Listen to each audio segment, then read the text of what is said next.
Seperti kita ketahui, doa tidak akan pernah ada dalam sistem konsep komunis.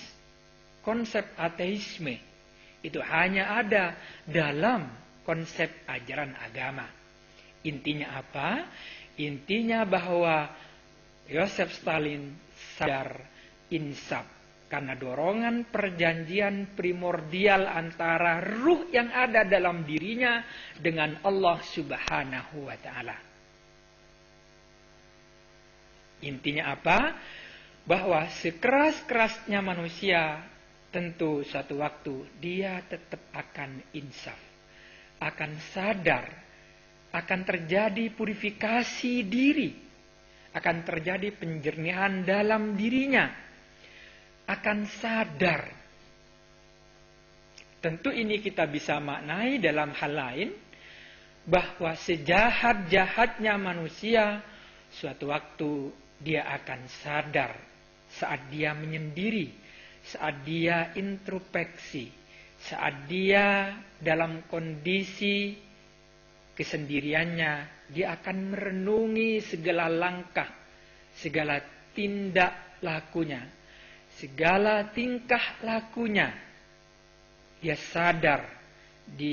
sadar bahwa menyakiti orang lain, menyakiti orang yang beda pemahaman, menyakiti orang yang disangka bahwa itunya musuh adalah suatu tindakan yang salah. Beragama suatu waktu akan mendorong seseorang untuk sadar, untuk insaf bahwa tindakan dan perbuatannya yang salah, yang menyakiti, yang menzolimi, yang membuat orang sakit hati, menyayat perasaan, emosi manusia adalah suatu tindakan yang bertentangan dengan prinsip-prinsip kebenaran. Karena itu, kita kembali kepada apa yang kita pahami, mengapa manusia butuh beragama. Manusia butuh beragama karena sampai saat ini kita meyakini bahwa tidak ada suatu nilai-nilai kebenaran yang lebih primer, lebih utama, lebih sangat mendasar untuk diyakini kebenarannya selain agama. Kita yakin tidak ada suatu sistem yang begitu kuat menancap dalam diri manusia untuk diyakini bahwa sistem itulah yang mampu mengarahkan, yang mampu menjadi motivasi bagi dirinya untuk berbuat baik, untuk berperilaku baik, untuk mengatur dengan baik, untuk meniti kehidupan dengan baik, untuk menjadi manusia yang baik. Hanya agamalah yang menyediakan seperangkat nilai, seperangkat kesadaran ilahiyah, seperangkat kesadaran spiritualitas. Tidak ada yang lebih ampuh dari agama, tidak ada yang lebih penting dari apa yang diajarkan oleh nilai-nilai agama. Tentu kita semua paham, sadar bahwa di samping ada hal-hal yang luar biasa memang perlu kita bincangkan dalam memaknai agama. Tapi apapun, bahwa agama dalam bentuknya seperti apapun, organisasi seperti apapun, pada intinya setiap agama pasti mengajarkan kebaikan, pasti mengajarkan kemaslahatan, pasti mengajarkan nilai-nilai keharmonisan, nilai-nilai keadilan, nilai-nilai kemanusiaan, nilai-nilai yang setiap orang akan benci, tidak menyukai, tindakan-tindakan yang akan merugikan, yang akan membuat manusia lain tertindas, sakit hati. Ini disediakan oleh agama.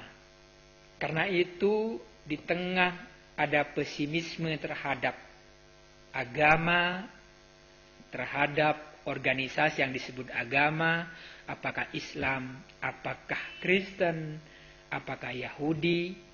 Agama pada dirinya, pada intinya, pada ruhnya menyediakan seperangkat nilai-nilai yang sangat penting, yang sangat dibutuhkan untuk membangun kehidupan yang harmonis, kehidupan yang tentram, kehidupan yang membahagiakan, kehidupan yang dapat membuat manusia tenang, merasakan ketenangan, merasakan kebahagiaan.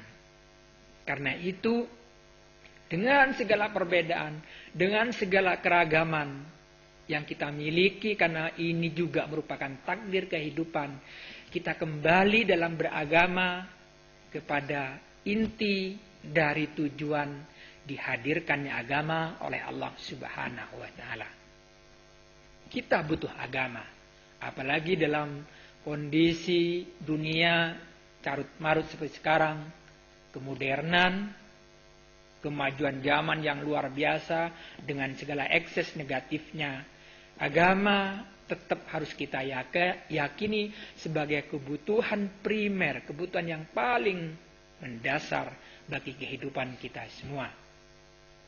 Karena tidak ada sistem yang lebih bisa kita yakini kebaikannya di luar agama. Agama perlu kita tafsirkan tentunya. Kita tafsirkan yang saya maksudkan adalah sistem nilai-nilai kebaikan yang bisa kita gunakan untuk menata segala aspek, segala bidang kehidupan. Ini saja yang bisa saya sampaikan pada sesi pertama ini. Semoga bermanfaat bagi kehidupan kita. Akhirul kalam. Assalamualaikum.